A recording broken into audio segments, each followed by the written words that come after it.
भाग होते हैं उन जीवों के जो इस ज्ञान को थोड़ा सा भी समझ पाते हैं, क्योंकि सुनना आसान है, बैठे बैठे सुन लिया, 1-2 घंटा सत्संग आए बैठे सुन लिया, लेकिन इसको समझना बहुत मुश्किल है। ये केवल उसी की समझ में आता है जिस पर मालिक की कृपा हो, बंदी छोड़ की दया हो, वरना कोई कितना ही जोर लगा ले, ये ज्ञान किसी के समझ में नहीं आ सकता।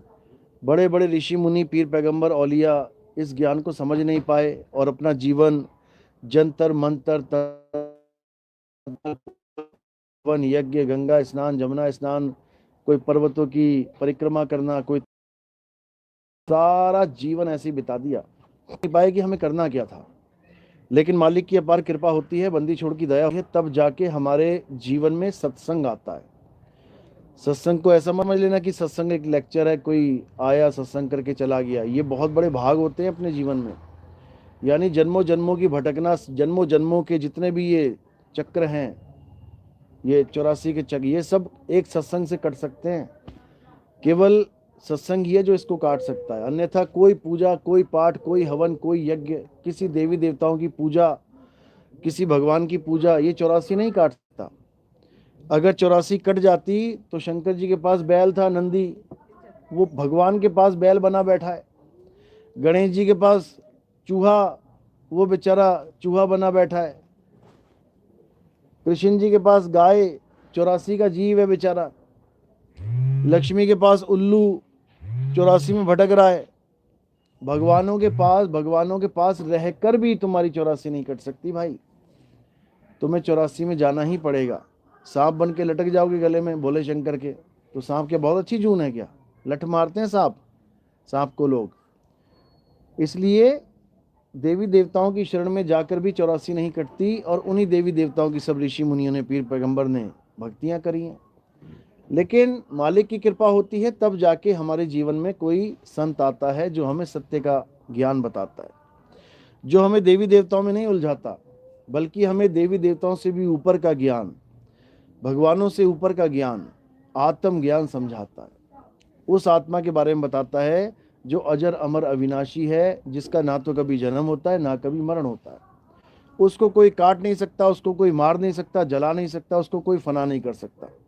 जबकि आप देखोगे तो यहाँ पर अवतारों के भी, जो भगवान के अवतार कहलाए, वो भी नाशवान शरीर लेके आए, उनके भी शरीर का नाशवान हो गया। कृष्ण जी के पैर में तीर लग गया, शरीर का नाश हो गया। राम जी जल में समाधि ले गए, पानी में, शरीर का नाश हो गया, यानी उनका भी शरीर नहीं बचता है। नरसिंह अवतार, हिरण्यकश्यप मारने के बाद शिव जी के द्वारा मारा गया, सबकी मृत्यु हुई है। लेकिन एक ऐसी आत्मा ही है जिसकी ना तो कभी जन्म होता है ना कभी मृत्यु। तो आज उस आत्मा के बारे में अच्छे से समझेंगे, जानेंगे, हमारे जीवन का मकसद क्या है उसको पहचानेंगे और अपने जन्म को सफल करेंगे। तो आज का सत्संग शुरू करने से पहले परमात्मा के नाम पे जयकारा लगाएंगे और फिर सत्संग शुरू करेंगे। बोलिए परमपिता परमात्मा की, सदगुरु बंदी छोड़ कबीर साहिब की, सदगुरु मदन पति साहिब की, दीवान जौहर पति साहिब की, सदगुरु राम सेवक साहिब की, सदगुरु वैराग पति साहिब की, सभी संतों की, सभी भक्तों की, आज के आनंद की, सकल हंस को बंदगी, साहेब बंदगी सतनाम। तो कबीर साहब समझा रहे हैं कि जल में मीन प्यासी और मोहे देखत आवे हांसी, आत्म ज्ञान बिना नर भटके, कभी काबा कभी काशी। कि ये जीवन में ये इंसान जब से आया इस दुनिया में, ये तब से भटक ही रहा है। कभी 84 में भटक रहा है, कभी इंसान जन्म मिल गया तो मंदिरों में भटक रहा है, मस्जिदों में भटक रहा है, गुरुद्वारे चर्चों में भटक रहा है। भटक क्यों रहा है? उस परमात्मा को पाने के लिए।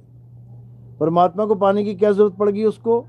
सब कुछ तो है उसके पास, खा रहा है, पी रहा है, परिवार में आनंद ले रहा है, तो परमात्मा क्यों चाहिए किसी को? कई लोग कहते हैं क्या परमात्मा परमात्मा लगा रखा है। अरे खाओ पियो, काम करो, अपना ऐश करो, जिसने जहां ले जाना है परमात्मा ले जाएगा अपने आप। तुम क्यों उसके पीछे पागल हो रहे हो? तुम उसको ढूंढ रहे हो, कारण क्या है इसका? क्योंकि परमात्मा ने अगर तुम्हें ले ही जाना होता कहीं पे तो अब तक ले गया होता।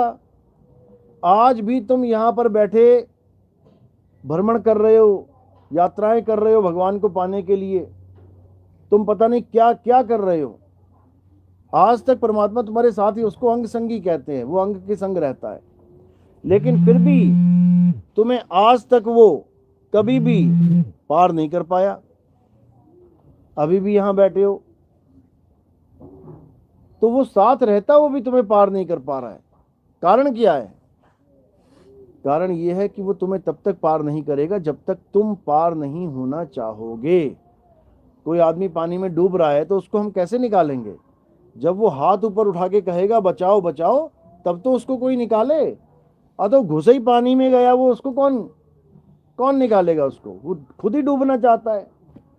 तो इसी प्रकार परमात्मा ने क्या नियम बना रखा है कि जो एक कदम मेरी तरफ चलेगा, मैं 100 कदम उसकी तरफ आऊंगा।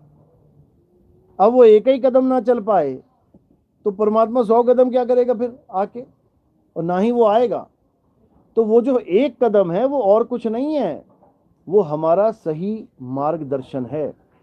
अगर हमारा सही मार्गदर्शन कर दिया गुरु ने तो हम वो एक कदम चल लेंगे परमात्मा की तरफ, और अगर हमने एक कदम चल लिया परमात्मा की तरफ तो समझ लो कि वो आएगा ही आएगा, वो आना ही है उसने। ये पूर्ण विश्वास संतों ने भी किया और हमें भी कहा कि पूरा विश्वास रखो। कहे कबीर सुनो भाई साधो मैं तो हूं विश्वास में। तो परमात्मा कहते हैं कि जब तक तुम्हें गुरु नहीं मिल गया, जब तक तुम्हें मार्गदर्शन करने वाला कोई भेदी गुरु नहीं मिल गया, तब तक तुम अपनी कोशिश तो करोगे, अपनी तरफ से तो पूरा जोर लगाओगे, अपनी तरफ से चलोगे, लेकिन गलत दिशा में चलोगे, और गलत दिशा में चले तो फिर मंजिल मिलने वाली नहीं है। बिल्कुल सिंपल है। यानी तुम अपनी मर्जी से भी भगवान की भक्ति, परमात्मा की भक्ति कर सकते हो, बिल्कुल कर सकते हो, करते ही आ रहे हो, लेकिन तुम सही भक्ति नहीं कर सकते, सत भक्ति नहीं कर सकते। गुरु का क्या काम है? गुरु तुम्हें, जो तुम भक्ति कर रहे हो उसको केवल सुधारता है। वो तुम्हारी जो भक्ति चल रही है उसको केवल सुधारेगा कि बेटा ऐसे नहीं ऐसे करना है, ऐसे नहीं ऐसे करना है। और जब तुम उसकी बात को मान के चलोगे उस रास्ते पे, तो 101% तुम्हें परमात्मा मिलेगा, और जीते जी मिलेगा। ये नहीं मरने के बाद मिलेगा।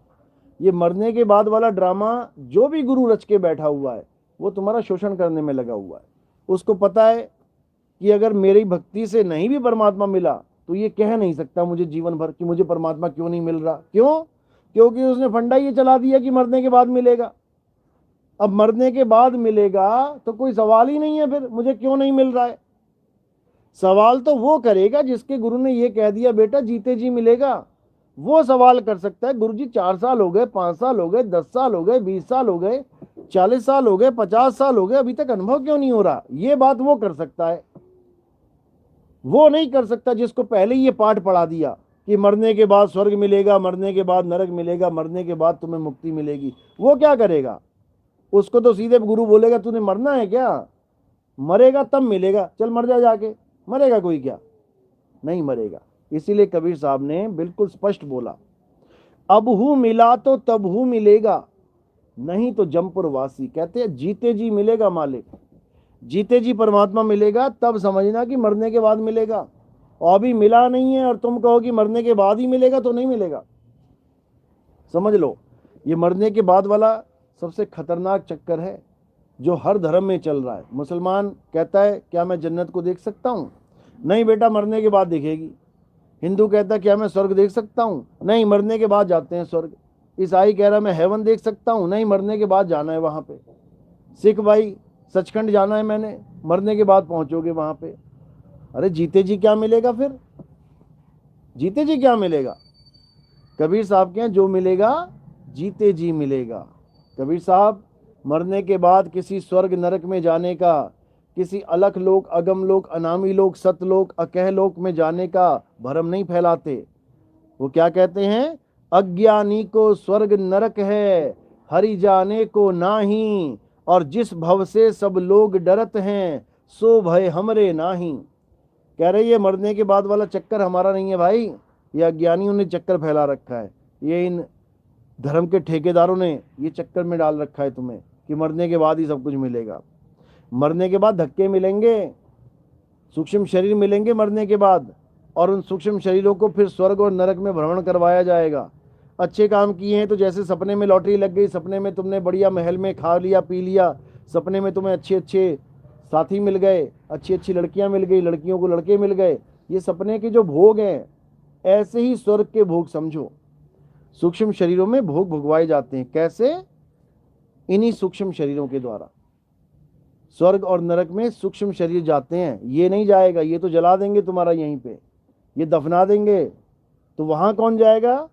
सूक्ष्म शरीर जाएगा। जैसे तुम सपने में जाते हो, सपने में तुम्हें आनंद भी आता है, सपने में तुम्हें भूख भी लगती है, सपने में तुम्हें प्यास भी लगती है, सपने में तुम डरते भी हो, रोते भी हो, चीखते चिल्लाते भी हो, हर वो काम करते हो जो यहां पर कर रहे हो। इसी प्रकार उस स्वर्ग में तुम्हें जितने भी अच्छा अनुभव है वो वाला पार्ट स्वर्ग का है, और जितना भी बुरा अनुभव है सपने में वो सारा पार्ट नरक का है। और भोगेगा कौन? ये सूक्ष्म शरीर ही भोगेगा। स्थूल शरीर को जला दिया जाएगा, दफना दिया जाएगा, और सूक्ष्म शरीर को भ्रमण पे चला देंगे, यमदूत आएंगे पकड़ के ले जाएंगे। अब इन दोनों में ही ये जीव भ्रमता हुआ बंधन में रहता है, स्थूल में भी सूक्ष्म में भी। सूक्ष्म के भी और पार्ट है, कारण महाकारण कैवल्य हंस, ये भी सूक्ष्म ही कहलाते हैं। क्यों? ये भी इन आंखों से नहीं देखे जाते। खुली आंखों से जो दिख रहा है वो स्थूल है, और जो सूक्ष्म का पार्ट है वो इन आंखों से नहीं दिखाई देता। यानी अब किसी भी शरीर में जाने की जरूरत नहीं है, ना स्थूल में, ना सूक्ष्म में, ना कारण में, ना महाकारण, ना कैवल्य, ना हंस। अब क्या करना है? सारे शरीरों को त्याग के अपने मूल स्वरूप में स्थिर हो जाना है। अपना मूल स्वरूप क्या है? शब्द स्वरूप। जितने भी संतों ने शब्द की महिमा गाई है, A to Z जितने भी संत तुम उठा के देख लो, सबने शब्द की महिमा गाई है, लेकिन गलती से अज्ञानी जीव, अज्ञानी गुरुआ लोग ये शब्द को मंत्र समझ बैठे हैं। इसको बंद कर दो, उधर ले जाओ। इसको मंत्र समझ बैठे हैं। चाहिए था शब्द और पकड़ लिया मंत्र, बस इतना सा फर्क है। दोनों में फर्क क्या है? जो शब्द है वो अजर अमर अविनाशी है, वो जिंदा है, जिंदा राम है, उसी को आदि अक्षर कहते हैं। आदि अक्षर जिंदा है, और वही जिंदा इस मुर्दे को यानी काया को भी जिंदा करके बैठा हुआ है। इस मुर्दे यानी काया को वो आदि अक्षर ही जीवित करके बैठा हुआ है, उसकी ताकत से जीवित है। इसीलिए उसको कई लोग जिंदा राम कह देते हैं। हरियाणा में पंथ चलता है, हाजिर नाजिर जिंदा राम। अब ये मंत्र बना लिया उन लोगों ने। संतों ने तो कहा कि हाजिर नाजिर, जैसे मैं सामने बैठा हूं तुम्हारे और ये काया चल रही है, तो इसका मतलब कोई इसमें हाजिर है, हाजिर है, नाजिर है। कौन? जिंदा राम, मुर्दा राम नहीं। मुर्दा राम कौन है? ये काया मुर्दा राम है। इस काया को जिंदा करने वाला कौन है? वो जिंदा राम है। तो संतों ने तो संदेश दिया, संकेत दिया जिंदा राम का, कि उस जिंदा राम को जानो जिसकी वजह से हम सब जिंदा होके बैठे हुए हैं, ये सारे शरीर जिंदा होके बैठे हुए हैं। लेकिन लोगों ने इनको मंत्र बना लिया। सब संतों ने शब्द की महिमा गाई, शब्द हमारा स्वरूप है, उस स्वरूप की महिमा गाई। लेकिन अज्ञानी जीवों ने क्या किया? इन शब्दों को मंत्र बना के पकड़ा दिया। कोई कहता ओम नमः शिवाय जपो, कोई कहता राम राम जपो, कोई कहता राधे राधे जप लो, कोई कहता अल्लाह अल्लाह कर लो, कोई कह रहा ओम कलियम हरियम शरियम जप लो, कोई कह रहा ज्योत निरंजन ओंकार आरंकार सोम सतला जप लो, कोई कह रहा सतपुरुष अकाल मूर्त शब्द स्वरूपी नाम जप लो, कोई कुछ जप लो, कोई कुछ जप लो। इतना बड़ा जाल फैला दिया इस जाप का कि कोई निकल नहीं सकता। माई का लाल, बड़े बड़े संत फंस गए। बड़े बड़े संत जो बनने थे आत्मज्ञानी, होना चाहिए था आत्मज्ञानी, और क्या बन गए? जपी बन के रह गए। अब उनके नाम के आगे क्या लगाया जा रहा है?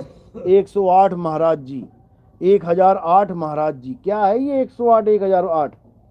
ये मालाएं सिद्ध कर रखी हैं इन लोगों ने। 108 मालाएं सिद्ध हैं, 1008 माला सिद्ध है इनकी, लेकिन इससे कुछ होने वाला नहीं है।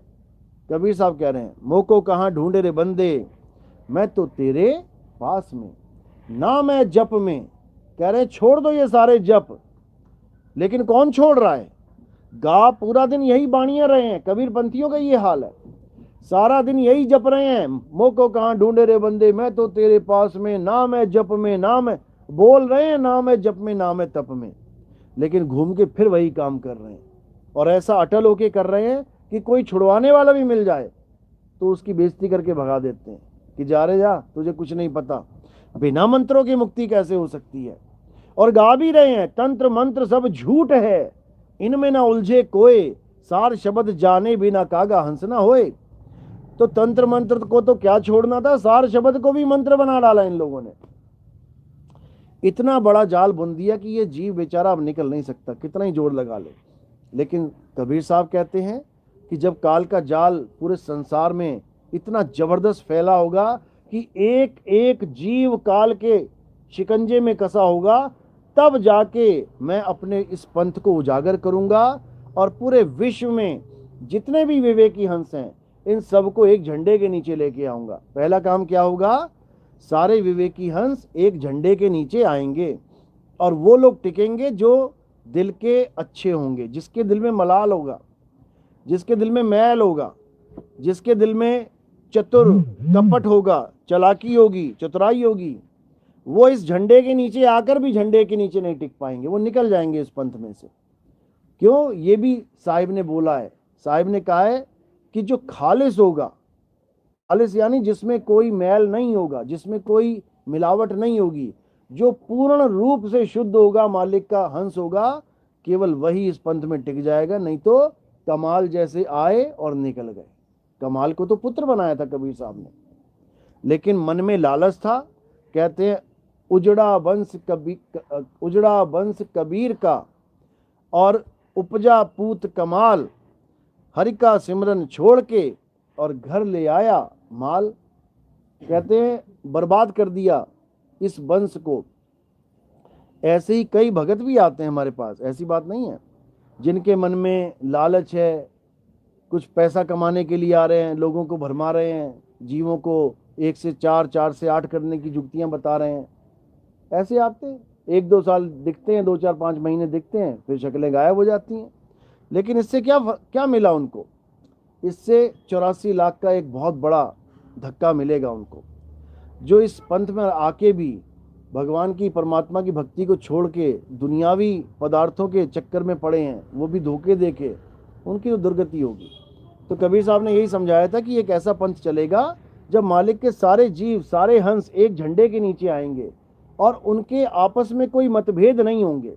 यानी हिंदू भी आएगा, मुसलमान भी आएगा, सिख भी आएगा, ईसाई भी आएगा, सब आएंगे और उनके मतभेद खत्म हो जाएंगे। आज तक नहीं हुए खत्म, अब कैसे हो जाएंगे। कई लोग कहते हैं अरे संत तो पहले भी आए थे, बाबा नानक आए, रविदास जी महाराज आए, दादू जी आए, पलटू जी आए, उन्होंने कभी नहीं कहा कि पूरी दुनिया एक हो जाएगी, हम एक कर देंगे। ये नितिन दास जी आप कैसे कह देते हो बार बार कि सारी दुनिया को एक कर देंगे। ये मैं नहीं कहता भाई, कौन कहता है ये संतों की वाणी कहती है। कबीर साहब कह रहे हैं 13वें पंथ हम ही चले आए, सब पंथ मेट के एक पंथ चलाएं। मैं थोड़ी नहीं बोल रहा हूं, ये कबीर साहब की वाणी कह रही है। अब कबीर साहब अगर झूठे हैं तो भैया तो मान लो झूठे हैं, हमने तो नहीं माना झूठे, हम तो कहते हैं डंके की चोट पे कि सब एक होंगे। हिंदू भाई कितने हैं यहाँ पे, हाथ खड़ा करो। हिंदू कितने हैं, मुसलमान कितने हैं, मुसलमान हाथ खड़ा करो। देखो मुसलमान भी हैं, आप मुसलमान हो तो फिर हाथ नीचे करो ना, मुसलमान लोग हाथ खड़े करो। सिख भाई है कोई यहाँ पे, गुरुद्वारे वाले कोई, ईसाई है कोई, अभी नहीं है। लेकिन हमारे यहाँ कई सिख और कई ईसाई भी जुड़े हैं, क्योंकि हमारे यहाँ मतभेद है ही नहीं है। हिंदू भी आएगा, मुसलमान भी आएगा, सिख भी आएगा, ईसाई भी आएगा। क्यों आएगा, क्योंकि जिस सत्य वस्तु को वो ढूंढ रहे हैं, जिसके लिए हिंदू मंदिर जा रहा है, जिसके लिए मुसलमान मस्जिद जा रहा है, जिसके लिए सिख गुरुद्वारे जा रहा है, जिसके लिए ईसाई चर्च जा रहा है, वो चीज तुम्हारे घर बैठे अगर तुम्हें मिल जाए तो क्यों नहीं आएगा, फिर मतभेद कहाँ रह जाएगा। तो वो परमात्मा, वो अल्लाह, वो वाहिगुरु, उसका कोई भी नाम तुम रख लो, वो कहाँ बैठा है, वो तुम्हारे घट में विराजमान है। इस काया को मत समझ लेना घट कि तुम्हारी काया में विराजमान है, काया में जीव है, ये सब जीव है मालिक के। और जो परमात्मा है वो काया से न्यारा है, वो आत्म घट में विराजमान है। तो कबीर साहब यही समझा रहे हैं, ज्यों तिल माही तेल है और ज्यों चकमक में आग, और तेरा साईं तुझ में है, जाग सके तो जाग। कहते कहीं जाने की जरूरत नहीं है भाई, तेरा साईं तेरे घट में विराजमान है, बस तुझे अपने घट को जानना है। एक है तन घट, एक है मन घट, और एक है आत्म घट। तन घट और मन घट में नहीं ढूंढना है। कबीर साहब कहते हैं, संतो तन खोजा मन पाया, मन ही श्रोता मन ही वक्ता मन ही निरंजन राया, संतो तन खोजा मन पाया। जो भी तन के अंदर परमात्मा बता रहे हैं, जितने भी A to Z संत है, नाम नहीं लेना किसी का, A to Z, वो किसको परमात्मा बता रहे हैं? निरंजन को परमात्मा बता रहे हैं। क्यों? क्योंकि इस काया में निरंजन विराजमान है, इस काया में काल भगवान विराजमान है। काल भगवान ही अलख निरंजन है, उसी को ज्योति निरंजन कहते हैं। ज्योति निरंजन, ओंकार, रारंकार, सोहंग, शक्ति, ये उन्हीं दोनों के नाम हैं। काल भगवान और उसकी माया के नाम, ब्रह्म और उसकी माया के नाम, शिव और उसकी शक्ति के नाम। और ये कहाँ विराजमान है? ये तुम्हारी त्रिकुटी में विराजमान है, यहाँ बैठे हुए हैं। इसीलिए हिंदू यहाँ पे लाल टीका लगाते हैं, और जो लेडीज हैं वो बिंदी लगाती हैं। बिंदी क्यों लगाते हैं आप लोग? बहुत सुंदर लगती है बिंदी लगा के, हैं? बिंदी इसलिए लगाई जाती है क्योंकि तुम्हारा ध्यान सारे काम करते हुए बिंदी पर रहे। तुम्हें ध्यान कहाँ रखना है? हिंदू मत के अनुसार यहां पर, हमारे मत के अनुसार नहीं। इसीलिए हिंदू भाई लड़के लोग टीका लगा लेते हैं और लड़कियां बिंदी लगा, लेकिन निशाना एक ही है। निशाना क्या है? इंगला पिंगला और बीच में सुषमना। इसी को शिव नेत्र कह देते हैं, इसी को तीसरा तिल कह देते हैं, इसी को थर्ड आई बोल देते हैं। हालांकि ये थर्ड आई है नहीं, लेकिन बोल देते हैं। तो इसी पे सारे ध्यान रखते हैं। और इसी में कौन बैठा हुआ है? कबीर साहब कहते हैं, जब पढ़ोगे कर नैनो दीदार महल में प्यारा है, तो वहां क्या लिखा है? निज मन करत जहां ठकुराई, सो नैनन पिछवारा है, सो नैनन पिछवारा है, कर नैनो दीदार महल में प्यारा है। यहाँ यानी कि यहाँ पर कौन बैठा है? निज मन, यानी कि तुम्हारा जो मन है उसका जो असली स्वरूप है। मन तू ज्योत स्वरूप है, अपना मूल पहचान। यानी एक मन तो वो है जो दुनिया में भटक रहा है, और एक मन वो है जो यहाँ पर स्थिर होके बैठा हुआ है ज्योत स्वरूप में। अब वो मन धोखा देने के लिए यहाँ बैठा हुआ है। जैसे पतंगे को धोखा देने के लिए आग चमकती है, तो पतंगा सोचता है वाह क्या बात है। वो क्या करता है? अपनी भलाई के लिए, यानी उसको आनंद आ जाए, इसलिए क्या करता है? वो उस पतंगा उस आग में कूद जाता है, आ जाता है आनंद, मिल जाता है स्वाद। क्या मिलता है? बर्बाद हो जाता है, वो भस्म हो जाता है। इसी प्रकार यहाँ पर काल भगवान ने झूठा आनंद दे रखा है, झूठा आनंद। और इस झूठे आनंद में सारे जितने बाबाओं के पीछे आनंद लगे हैं, इसीलिए लगाते हैं वो लोग आनंद, कि यहाँ पर आनंद ही आनंद है। झूठा आनंद है। कोई सर्वानंद, कोई अजीतानंद, कोई नित्यानंद, कोई प्रेमानंद, कोई फलाना आनंद, कोई ढिकाना आनंद, ये सारे वही हैं जो यहीं पे अटके पड़े हैं। अब इन नकली आनंदों से बाहर आ जाना है, अब इस त्रिकुटी के जाल से बाहर आ जाना है। कबीर साहब कहते हैं, इंगला बिन से पिंगला बिन से सुषमन नाड़ी, और कहीं कहें कबीर सुनो रे गोरख कहाँ लगई हो ताड़ी। ये जो तुम आज राम राम राम राम राधे राधे जप रहे हो, जब तुम्हारा अंत समय आ जाएगा ना, तुम्हारे मुंह से आवाज नहीं निकलेगी। आज जो तुम श्वासों का अजपा जाप कर रहे हो ना, अंत समय में सांस ले नहीं पाओगे। आखिरी नाम तो छोड़ दो कि क्या जपोगे। आज जो तुम चक्रों का जागरण कर रहे हो ना, ये सारे चक्कर ठंडे पड़ जाएंगे, ये सारा शरीर स्थिर हो जाएगा, हिलेगा तक नहीं, उंगली तक नहीं हिला पाओगे। आज जो तुम सोच रहे हो मैं मंदिर के चक्कर काट रहा हूं, मैं परिक्रमाएं कर रहा हूं, अंत समय में पैर नहीं हिलेगा तुम्हारा, फिर क्या करोगे? यही कबीर साहब समझा रहे हैं कि ऐसा काम करो, ऐसा योग करो जिसमें होंठ हिले ना जीभ, जिसमें हाथ हिले ना पैर, जिसमें किसी काया की जरूरत ही नहीं पड़ेगी। वो योग कैसा है? वो सुरत शब्द योग है। यानी शब्द हमारा असली स्वरूप और सूरत जो हमारा ध्यान भटका हुआ है उसको वापस अपने स्वरूप में लगा लेना, क्योंकि हमारा स्वरूप और परमात्मा का स्वरूप एक ही है। कबीर साहब कह रहे हैं सत्य स्वरूपी नाम साहिब का। लोग कहते हैं मैं नाम दीक्षा लेने जा रहा हूं, मैं नाम दीक्षा लेने जा रहा हूं। कहते किसका नाम लेके आया? मैं तो जी भोले शंकर का नाम ले आया। तू किसका लेके आया? मैं तो राधा रानी का नाम ले आया। तू किसका लाया? मैं राम जी का नाम ले आया। अब कई लोग कहते हैं मैं कबीर जी का नाम ले आया। अब कबीर जी का नाम वो क्या सोचते हैं कि कबीर कबीर कबीर कबीर जपेंगे तो ये कबीर जी का नाम हो गया, जबकि कबीर जी का नाम ये नहीं है। कबीर जी का नाम उनका स्वरूप है, सत्य स्वरूपी नाम साहिब का। कबीर साहब का नाम क्या है? सत्य स्वरूप ही उनका नाम है। तो जपना नहीं है, उस स्वरूप को पाना है। समझो, सत्य स्वरूप नाम साहिब का, सो निज नाम हमारा। हमारा भी वही नाम है। यानी हमारा नाम क्या है? हमारा सत्य स्वरूप ही हमारा नाम है, जिसको आत्म देव कहते हैं, जिसको आत्म राम कहते हैं। और हमारा नकली स्वरूप क्या है? ये जो तुम्हें दिखाई दे रहा है, ये खाल, ये बाल, ये गाल, ये आंखें, ये नाक, ये हाथ, ये पैर, ये सब हमारा नकली स्वरूप है। ये धीरे धीरे धीरे धीरे तुम्हारी आंखों के सामने बूढ़ा हो जाएगा। तुम देखते रह जाओगे, तुम रोकते रह जाओगे कि यार ये क्या हो रहा है, झुर्रियां पड़ रही हैं, यार मैं कौन सी क्रीम लगाऊं, क्या करूं क्या ना करूं, बाल सफेद हो रहे, कौन सी डाई लगाऊं, क्या करूं, कौन सा तेल लगाऊं। अब देखते देखते देखते देखते एकदम तुम्हारी जर्जर हालत हो जाएगी। इसका मतलब ये नहीं कि तुम बूढ़े आ गए, तुम्हें बुढ़ापा आ गया। तुम कभी बूढ़े नहीं हो सकते, तुम कभी जवान हो ही नहीं, तुम कभी बच्चे थे ही नहीं। क्यों? तुम क्या थे? तुम अजर अमर अविनाशी अजन्मे आत्मा हो। ना तो तुम्हारा कभी जन्म होता है, ना तुम्हारी कभी मृत्यु होती है, ना ही तुम्हें कोई पैदा कर सकता है, ना ही तुम्हें कोई मार सकता है। लेकिन माया ने ऐसा भ्रम पैदा कर दिया है कि तुम्हें लगता है मैं भी पैदा हुआ, मेरा बाप भी पैदा हुआ, मेरा बाबा भी पैदा हुआ। सब अपनी अपनी डेट ऑफ बर्थ लगा के बैठे हुए हैं। सबको याद है ना डेट ऑफ बर्थ?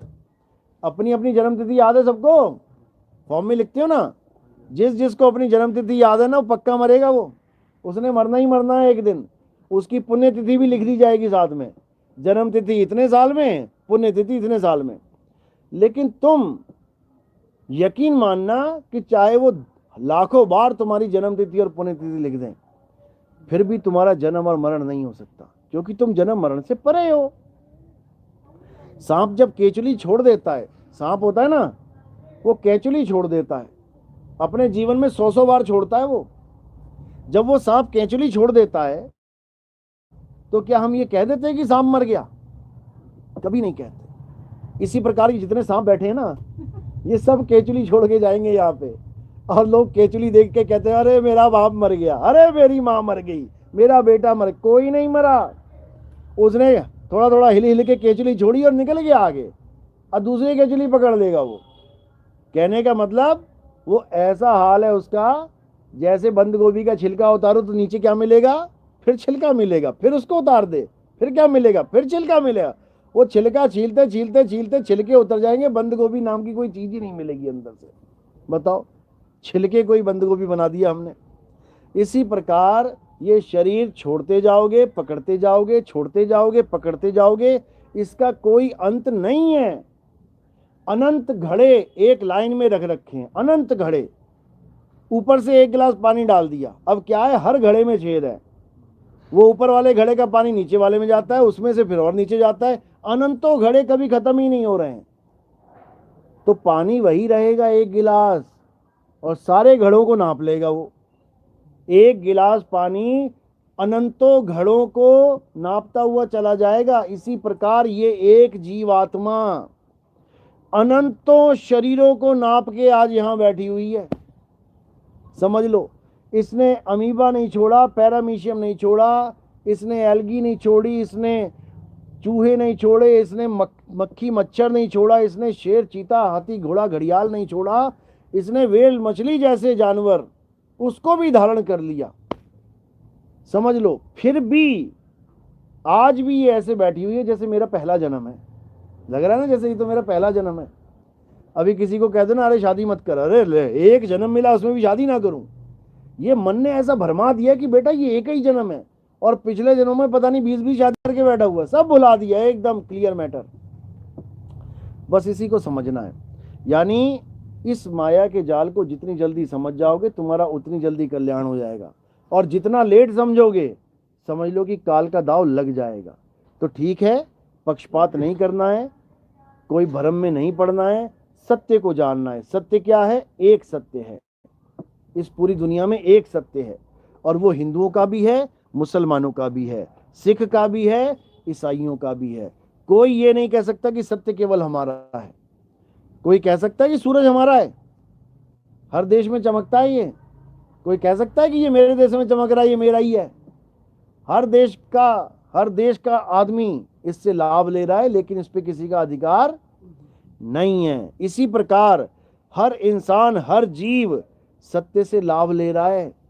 सत्य क्या है? आत्मदेव सत्य है। हर जीव उस आत्मदेव से लाभ ले रहा है, उससे ताकत ले रहा है, समझो। लेकिन ये नहीं कह सकता कि वो मेरा ही है, वो सबका है। सब घट राम रहा भरपूर। एक तार है, उसमें लाखों बल्ब लगा दिए, एक बिजली की तार में लाखों बल्ब जल रहे हैं, लेकिन वो एक तार सबको जला रही है। कोई ये नहीं कह सकता कि ये तार मेरी ही है, बाकी नहीं जलेंगे इससे। इसी प्रकार वो आत्मदेव वो सबको ताकत दे रहा है, हिंदू को भी, मुसलमान को भी, सिख को भी, ईसाई को भी। तो क्या करना है? अब उस आत्मदेव से जुड़ जाना है। जुड़े तो वैसे भी हुए हैं, तभी तो चल रहे हैं, फिर रहे हैं। कह रहे हैं नर नारी और कीट पतंगा सार शब्द सभी के संगा। जुड़े तो हम सभी हैं उससे, लेकिन जुड़ने के बाद भी नहीं जुड़े हुए हैं। दिक्कत ये है, जुड़ने के बाद भी नहीं जुड़े हुए हैं। कारण क्या है? केवल एक कारण है, हमारा ध्यान कहीं और है। जुड़े तो हम हैं, जैसे पापा की उंगली हमने पकड़ी हुई है, लेकिन हमारा ध्यान मेले में है। पापा की केवल उंगली पकड़ रखी है और ध्यान कहाँ है? मेले में। पापा कह रहा है चल घर, अरे रुको, वहां मेले में मजे ले रहा है। वो कह रहा है चल, नहीं मैं तो ये देखूंगा, मैं तो वो देखूंगा। अब क्या करना है? अब मेले से ध्यान हटा लेना, इधर देखना पापा की तरफ। अब वो कह रहा हाँ चले, हाँ चलो जी, बस इतना काम करना है। पापा ने भी उंगली पकड़ा रखी है, ले बेटा कितना मेला देखेगा, देख ले। जो जो मांगो ठाकुर अपने से सोई सोई देवे। वो भी कह रहा है बेटा जो मांगेगा वही मिलेगा, उसको भी इतनी टेंशन नहीं है तुम्हारी, समझो। तुम्हें मेला देखना है, इतने जन्म देखा है, ले और देख ले, और देख ले, उसमें क्या है। लेकिन जिस पर मालिक की दया होती है, फिर वो मेले में अकेला हो जाता है, फिर उसको ये मेला भाता ही नहीं है। फिर उसको लगता है हे भगवान ये दुनिया क्यों बना दी, ये किसने बना दी, ये कहाँ चक्कर में डाल दिया हमें। इधर से उधर, उधर से उधर भागते जा रहे हैं, और सारे जन्मते और मरते जा रहे हैं। ये कैसा चक्कर है भाई, ये कैसी दुनिया है। कितनी पूजा पाठ कर लो, कितने हवन यज्ञ कर लो, कितना ही कुछ कर लो, अखबारों में फिर ऐसी लाशें आएंगी तुम्हारी। 4 लोग वहां ट्रक के नीचे आके मर गए, इतने माता के भगत मर गए, ये खाटू श्याम वाली बस पलट गई, ये भोले शंकर के वहां गए थे, वहां सुनामी आ गई, ऐसा हो गया, वैसा हो गया, मंदिर पे भूकंप आ गया, बिजली हो गई। अरे भाई तसल्ली रखो, क्या करना है ये समझो। यानी अब इन चक्करों से निकलना है। केवल भगवानों को इसलिए नहीं पूजना है कि मेरे घर में सुख हो, शांति हो और ऐसा हो वैसा हो। परमात्मा को पाना के उसका मकसद है कि हम जन्म मरण से मुक्त हो जाएं, यहां से निकल जाएं। लेकिन कोई निकलने को तैयार नहीं है। जिसको बोलो चलो चलो, वो कहता ले ये दुनिया क्यों बनाई है, हमारे रहने के लिए रहेंगे इसमें, ये हमारे रहने के लिए नहीं बनाई है भाई, ये हमें पैदा करने और मारने के लिए बनाई है।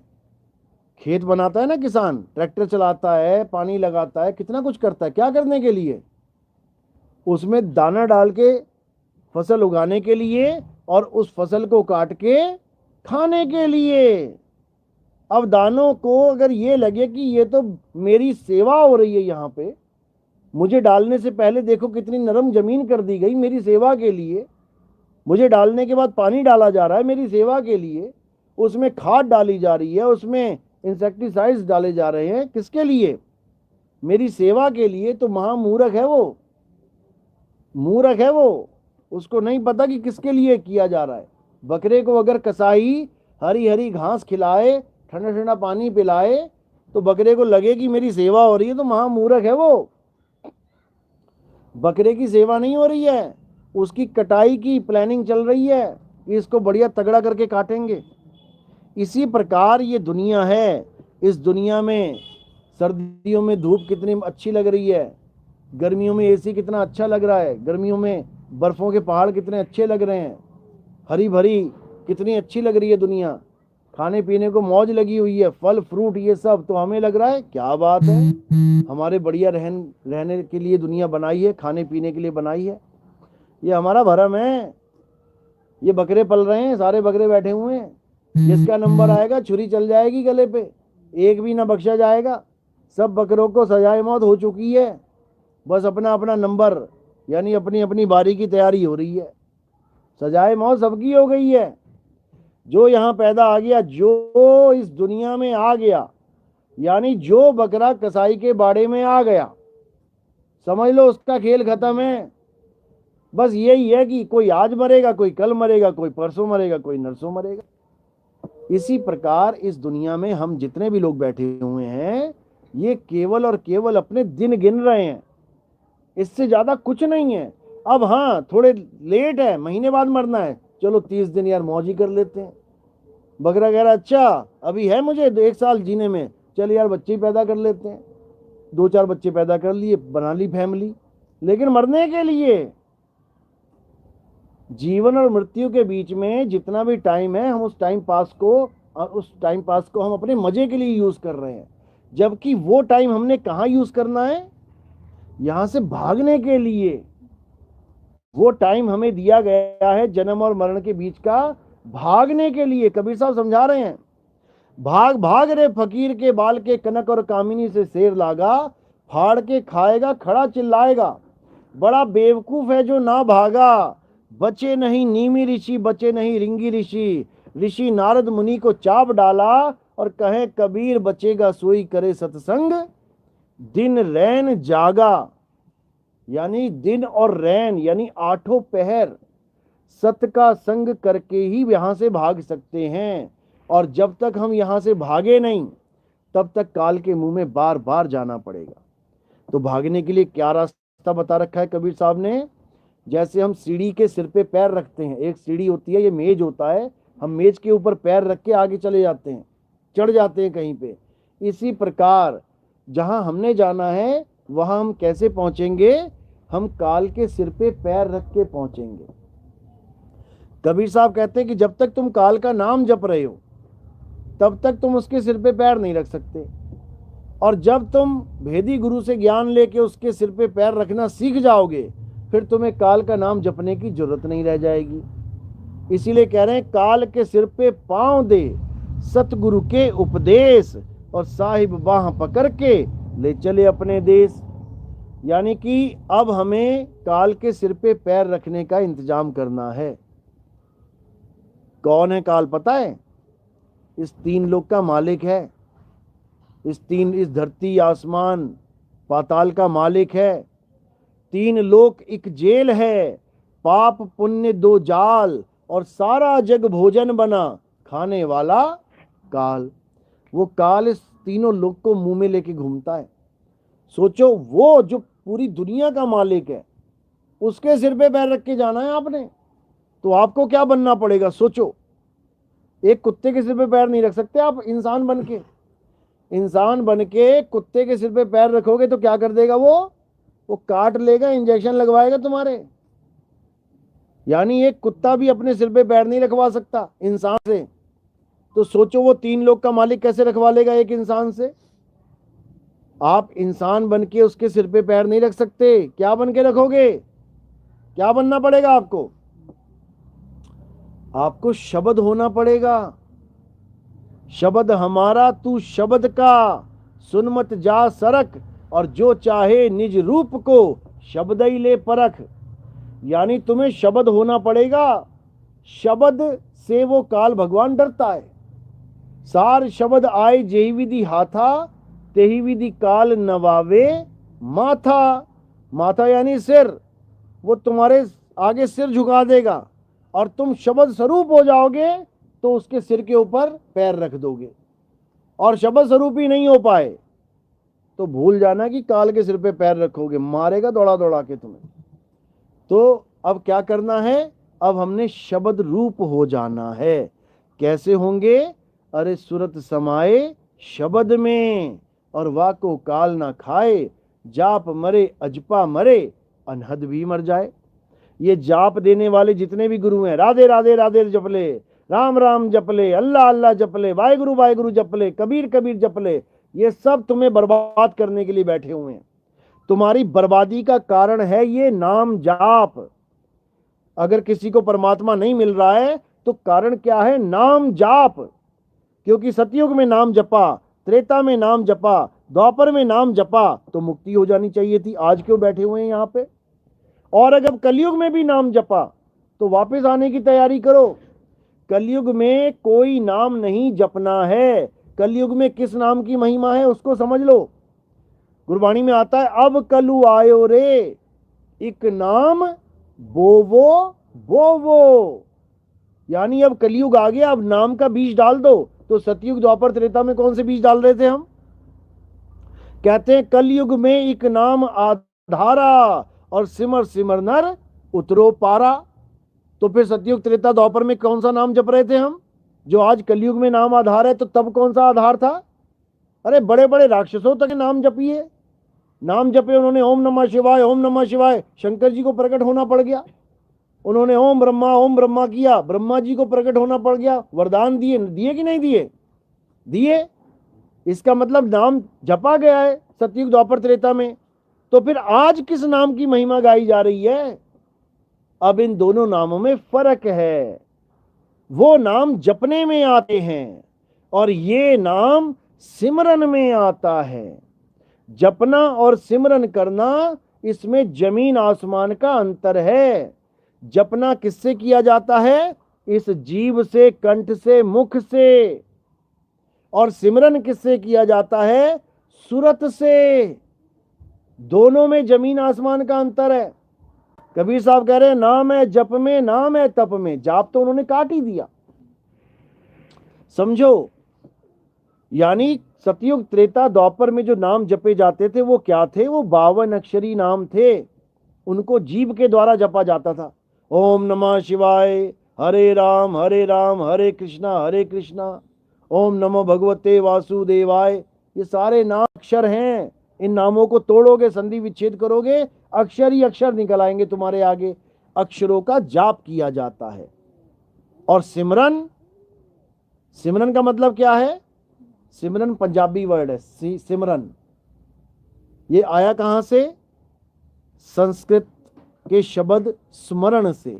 आधा सा मरण, स्मरण, इसी को पंजाबी में बोल दिया सिमरण। तो ये स्मरण का मतलब क्या होता है? स्मरण का मतलब होता है याद करना, जाप करना नहीं। स्मरण का मतलब होता है, या कहते हैं इसकी स्मरण शक्ति बहुत तेज है। मतलब ये बहुत जल्दी जाप कर सकता है। क्या मतलब है स्मरण शक्ति का? यानी इसकी स्मरण शक्ति बहुत तेज है, यानी इसकी याददाश्त बहुत तेज है। ये नहीं कि वो तेज तेज नाम जप सकता है। स्मरण करने का मतलब होता है याद करना, नाम का स्मरण करना है, नाम को याद करना है। याद किसको किया जाता है? याद किसी वस्तु को किया जाता है, किसी इंसान को किया। मैं अपनी माँ को याद कर रहा हूँ, मैं अपने पिता को याद कर रहा हूँ, मैं दादाजी को याद कर रहा हूँ, मैं चाचा जी को याद कर रहा हूँ, मैं अपने गुरु जी को याद कर रहा हूँ। इसका मतलब ये नहीं कि मैं उसके नाम जप रहा हूँ। मैं अपनी माँ को याद कर रहा हूँ, इसका मतलब ये नहीं कि मैं अपनी माँ का नाम जप रहा हूँ, शांति शांति शांति शांति। समझो, अपने गुरु को याद करने का मतलब ये नहीं मैं अपने गुरु का नाम जप रहा हूँ। याद करना अलग चीज है, नाम जपना अलग चीज है। इन तीनों युगों में लोगों ने नाम जपे, लेकिन कलयुग में नाम जपना नहीं है। कलयुग में क्या करना है? नाम को याद करना है। क्योंकि नाम कोई मंत्र नहीं, नाम तुम्हारा सत्य स्वरूप है, सत्य स्वरूपी नाम साहिब का। तो सत्य स्वरूप को हम याद करेंगे। जपेंगे नहीं सत्य स्वरूपी सत्य स्वरूपी सत्य स्वरूपी, बिल्कुल नहीं। तो इसीलिए कलयुग की महिमा गाई है कि कलयुग में एक नाम आधारा, सिमर सिमर, जप जप नहीं, सिमर सिमर यानी एको सिमरो नानका, सिमरो यानी याद करो, एको सिमरो नानका जो जल थल रहा समाए, और वाही को क्यों सिमरिए जो जम्मे ते मर जाए। जो पैदा हुआ है और मर गया है उसके तो तुम नाम जप रहे हो, जो इस संसार में आया और शरीर छोड़ के चला गया, मर के चला गया, इस काया को नाश करके चला, उसके तुम नाम जप रहे हो। अरे उसका जपो नाम, उसको याद करो जो कभी जन्म मरण में आया ही नहीं है। आदि अंत एको अवतारा, और सोई गुरु समझो हमारा। यानी आदि अंत एको अवतारा, बस एक ही अवतार है वो, आदि और अंत तक। आदि अंत भी खत्म हो जाता है, वो फिर भी रहता है। वो कौन है? वो आत्मदेव है। आत्मदेव को ही परमात्मा कहते हैं, आत्मदेव को ही आत्म राम कहते हैं। गुरु ग्रंथ साहब में वाणी आती है, आत्मदेव पूजिए गुरु के सहज सुभाए, आत्मे नो आत्मे दी प्रतीत ते कर ही परचा पाए। यानी उस आत्मा को याद करो जो हम सबको ताकत दे रहा है, हम सबको चला रहा है, हम सबको हर कार्य करने में सक्षम बना रहा है। आत्मा को जानोगे तो समझ लो कि परम गति यानी परमात्मा को जान जाओगे। परमात्मा का मतलब क्या है? यही आत्मा जब परम अवस्था में आ जाती है तो परमात्मा कहलाती है, और यही आत्मा जब जीवावस्था में आ जाती है तो जीवात्मा कहलाती है। जितने भी जीव हैं आप देखोगे, ऋषि मुनि जब गुरुओं के पास गए तो गुरु ने पूछा क्या चाहिए, उन्होंने क्या कहा? हमें ब्रह्म की प्राप्ति चाहिए, हमें ब्रह्म ज्ञान चाहिए गुरुदेव, हम ब्रह्म ज्ञान को प्राप्त करना चाहते हैं। गुरुजी ने कहा ठीक है भेजा भाई। उसको दे दिया जो विधि थी गुरुजी के पास। करते करते करते करते करते जब उसको प्राप्ति हुई तब उसने ये नहीं बोला कि गुरुजी मुझे ब्रह्म की प्राप्ति हो गई, उसने बोला अहम ब्रह्मस्मि, मैं ही ब्रह्म हो गया। ये नहीं बोला कि एक और ब्रह्म आया और मुझे वो दिखाई दिया। उसने क्या बोला? एको ब्रह्म द्वितीयो नास्ति, यानी संसार में एक ब्रह्म ही है, दूसरा कोई है ही नहीं। इसी प्रकार ये जो आत्मा है इसके अलावा और कुछ नहीं है, इसी की अवस्थाएं बदली हुई हैं बस। कहते कोटि तो ब्रह्मा भय और कोटि भय ईश, साहिब तेरी बंदगी से जीव होए जगदीश। बंदगी से यही जीव जगदीश हो जाएगा। लेकिन ये बात सबके समझ में नहीं आ सकती। सब सोचते हैं ऐसे कैसे हो जाएगा, ऐसे कैसे हो जाएगा। जब करोगे तब होगा। जब मैं था तब हरि नहीं, अब हरि है मैं नाही। हो गया ना? अब हरि है मैं नाही, यानी अब हर जगह हरि ही है, अब मैं रहा ही नहीं। तो ये तब होगा जब आप अपने असली स्वरूप को जानोगे। उसके बाद जीव वाला खेल खत्म हो जाएगा, ये जीव अवस्था वाला ज्ञान खत्म हो जाएगा। इसी को परम पद कहते हैं। धर्मदास ये जग बौराना, कोई न जाने पद निर्वाणा। यही कारण हम कथा पसारा, और इन सब से कहिए राम न्यारा। यानी वो राम नहीं है जिसको तुम मान बैठे हो। कोई भगवान राम जी को राम मान बैठा है, कोई जीव को राम मान बैठा है, कोई चक्रों को राम मान बैठा है, कोई प्रकाश को राम मान बैठा है, कोई अनहद नाद को राम मान बैठा है, कोई श्वासा को राम मान बैठा है। किसी ना किसी राम को मान के ये जीव बैठा हुआ है। जबकि असली राम कौन है? आत्म राम। आत्मा को जान, जो जन्मता मरता नहीं है उसको पहचान, जो अचल अडोल अविनाशी है उसको जान, जो डोलता फिरता है अयोध्या से लंका जा रहा है वो जीव राम है। जीव का काम है चलना, जीव चलता है। और जो असली राम है आत्म राम, वो अचल है। अचल, अचल का मतलब क्या होता है? जो नहीं चल सकता। दो प्रकार की संपत्तियां होती हैं, एक चल संपत्ति, एक अचल संपत्ति। चल संपत्ति क्या है? जो मथुरा से वृंदावन, वृंदावन से काशी जा सकती है। तुम्हारी कार, तुम्हारी बाइक, तुम्हारे पैसे, तुम्हारा सोना चांदी जेवर सब जा सकता है, यहां से वहां शिफ्ट कर दो। लेकिन तुमने चंडीगढ़ में मकान बना लिया 50 करोड़ का, 4 किले का, अब उसको शिफ्ट करो जरा, बनारस ले चलोगे क्या? ले जाओगे? अचल संपत्ति है ये, अचल, यानी ये 1 इंच भी नहीं हिल सकती इधर से उधर, अचल है ये। इसका प्रमाण कहां मिलता है? गीता में अध्याय 2 24वां श्लोक पढ़ो, उसमें बता रखा है कि हे अर्जुन, ये जो आत्मा है, यहां पर आत्मा का भाव ये नहीं है कि जीवात्मा, यहां पर आत्मा परमात्मा के लिए बताया जा रहा है, यानी उस अचल अवस्था के लिए बताया जा रहा है जो एक जीव प्राप्त करता है, जो चलने वाली लहर रुक के समुद्र की अवस्था प्राप्त करती है, ये उसकी बात चल रही है। हे अर्जुन, ये आत्मा अछेद्य है, अशोष्य है, अदाह है, यानी इसको छेदा नहीं जा सकता, इसको जलाया नहीं जा सकता, इसको सुखाया नहीं जा सकता। ये आत्मा अचल है, अडोल है, सदा स्थिर रहने वाला है। इस आत्मा को जानना है, यही आत्मा सत्य सनातन है। ये चलने फिरने वाले जीव आत्मा सत्य सनातन नहीं है। जो सत्य सनातन के नाम पे देवी देवताओं की पूजा हो रही है, ये बहुत बड़ा भरम जाल फैला दिया गया है। सनातन वो है जो अचल है। गरीबदास जी कहते हैं, सतगुरु के लक्षण कहूं अचल विहंगम चाल, और हम अमरापुर ले गए ज्ञान शब्द सरघाल। उसकी भक्ति करनी है जो अचल है, अखंड है, विनाशी है। जो खुद ही खंडित हो जाए उसकी भक्ति क्या करोगे? जो खंडित हो जाए उसको पाना पाखंड कहलाता है, यानी पा तो लिया लेकिन जिसको पाया वो खंडित हो जाएगा, पाखंड। और हमें चाहिए क्या? आखंड।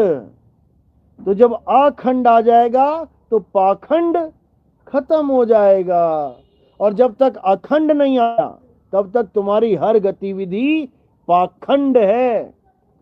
कबीर साहब ने हर चीज को पाखंड बोला है, हर चीज को। चाहे तुम 100 साल आंख बंद करके भक्ति करते रहो किसी की भी, पाखंड बोला है। गुरुवाणी में बोला है, कहा भयो दो लोचन मूंद के, बैठ रहियो बक ध्यान लगाइयो। बक क्या होता है? बगुला। कहते आंख बंद करके बैठा है तपस्वी, कह रहा मैं 5000 साल तक समाधि में था। अरे बगुले, उठ जा, उठ जा, तू, तेरा हो गया काम यहीं पे, बगला ही बनेगा जाके। कहा भयो दो लोचन मूंद के, बैठ रहियो बक ध्यान लगायो, नहात प्रियो लियो 7 समुद्र, और लोक गयो परलोक गवायो। ये जितने भी चादर ओढ़ के बैठ जाते हैं ना बगुला बन के, ये लोक और परलोक दोनों चले जाएंगे इनके। किनकी बात कर रहा हूं मैं? राधा स्वामी वालों की। देखना कैसे एकदम सफेद चादर लेके एकदम ऐसे टाइट करके बैठ जाएंगे जब मक्खी भी ना घुस जाए अंदर। तो इससे कोई फायदा नहीं है भाई, जन्म बर्बाद हो जाएगा। जिस परमात्मा को ये कहते हैं अनहद ही परमात्मा है, कबीर साहब कहते हैं तुम्हारे परमात्मा एक्सपायर हो जाएंगे महाराज जी। जाप मरे अजपा मरे, अनहद भी मर जाए। और जिस अनहद नाद को ये लोग बैठे हुए हैं, 5 नाद 5 धुनें सुनूंगा मैं, 5 धुनें सुन के क्या करेगा? क्या करेगा 5 धुनें सुन के? अनहद भी मर जाए, वो तेरी धुनें मर जाएंगी, तू कहां से बचेगा? तो क्या करना है? इस अनहद नाद को त्याग देना है। और किसको पकड़ना है? सार शब्द को पकड़ना है। दोनों में फर्क क्या है ये भी जान लो। अनहद बाजा जम का थाना, 5 तत्व करें घमसाना, यानी हमारी बॉडी के जो 5 तत्व हैं, इसकी आंतरिक जो सूक्ष्म आवाजें हैं, इसको अनहद नाद कहते हैं। 5 तत्व हैं और 5 तत्व की 5 आवाजें हैं। कान बंद करके सुनाई देती हैं, इसलिए कानों में उंगलियां डाल डाल के पूरा जीवन बर्बाद कर लेते हैं ये लोग। और कबीर साहब क्या कह रहे हैं? आंख न मूंदो, कान न रूंदो, और तनिक कष्ट मत धारो, खुले नयन पहचानो हंस हंस, सुंदर रूप निहारो। शब्द निरंतर से मन लागा। कौन से शब्द से? जो निरंतर हो रहा है, यानी जिसमें कोई अंतर नहीं है। निरंतर का मतलब है एक जैसा रहेगा। अगर उसमें अंतर हो गया तो इसका मतलब वो माया है। यानी पहले तुम घंटे की आवाजें सुन रहे थे, थोड़े दिनों में देखोगे वो शंख की बदल गई, यानी माया है। थोड़े दिनों में वो शंख बदल जाएगा, बीणा की बदल गई, माया है। फिर बीणा बांसुरी में बदल जाएगी, माया है। इसी माया में बड़े बड़े ऋषि मुनि, इन्हीं 5 शब्दों में बड़े बड़े ऋषि मुनि मारे गए।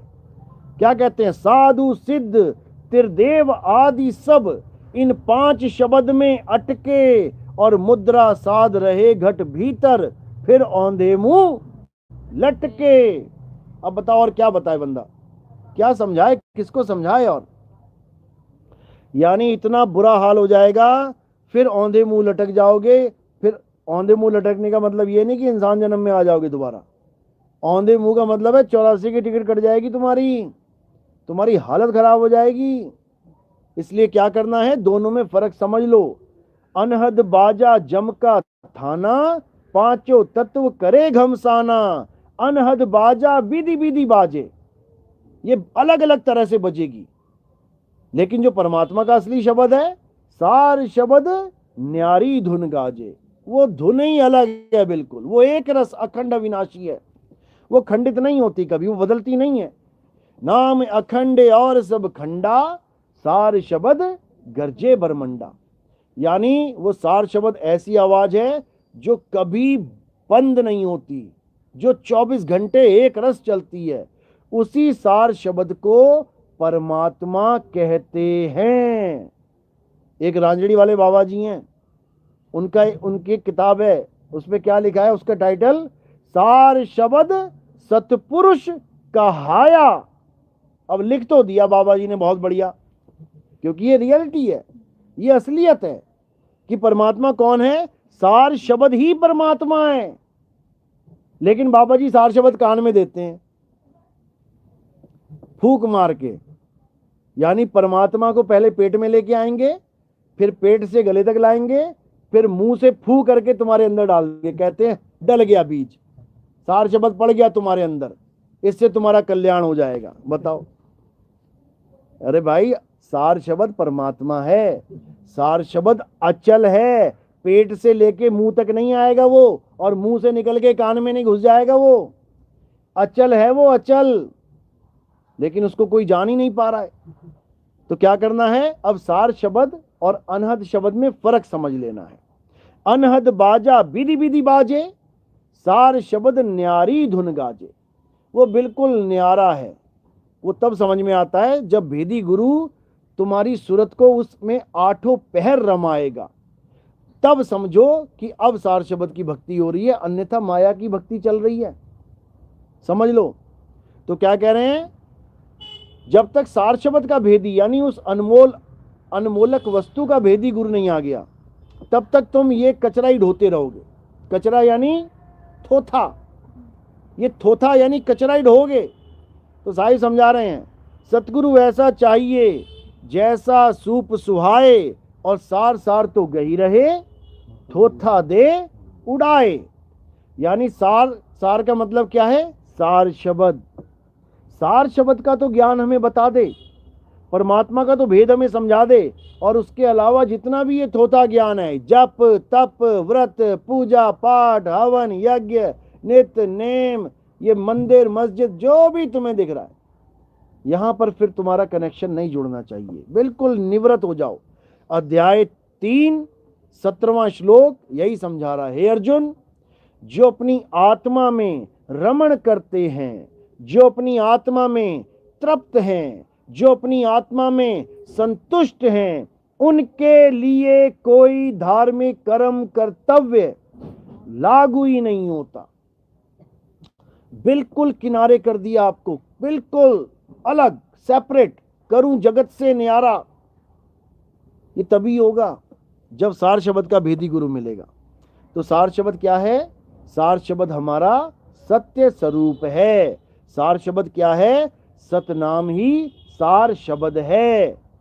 सत्य नाम है सार, बूझो संत विवेक करी, उतरो भवजल पार, सतगुरु का उपदेश यही। सतगुरु का उपदेश केवल एक है, क्या है?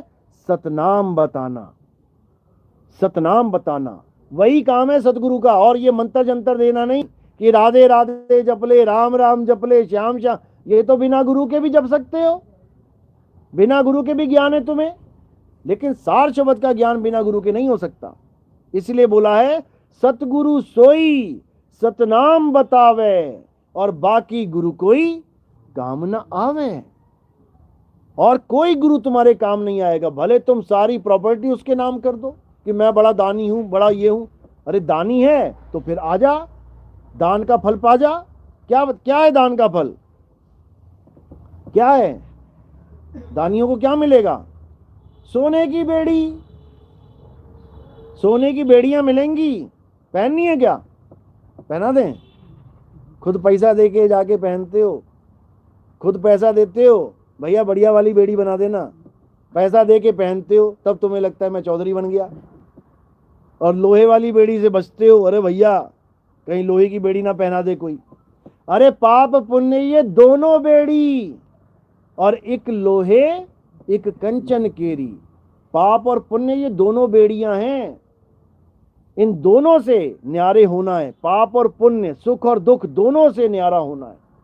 अरे सुख दुख से कोई परे परम पद, सो पद है सुखदाई। असली सुख वो है जब तुम्हें सुख और दुख तुम्हें भरमा ना सके, तुम्हें परेशान ना कर सके।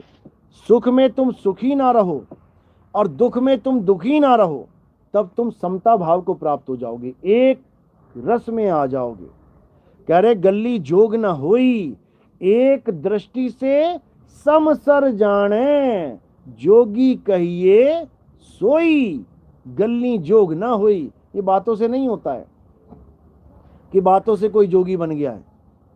बड़े बड़े बाबा थोड़ा सा नुकसान हो जाते हैं, फांसियां खा खा के मर जाते हैं, आश्रमों के नाम पे लड़ लड़ के मर जाते हैं, जहर पिला देते हैं एक दूसरे को, समझो।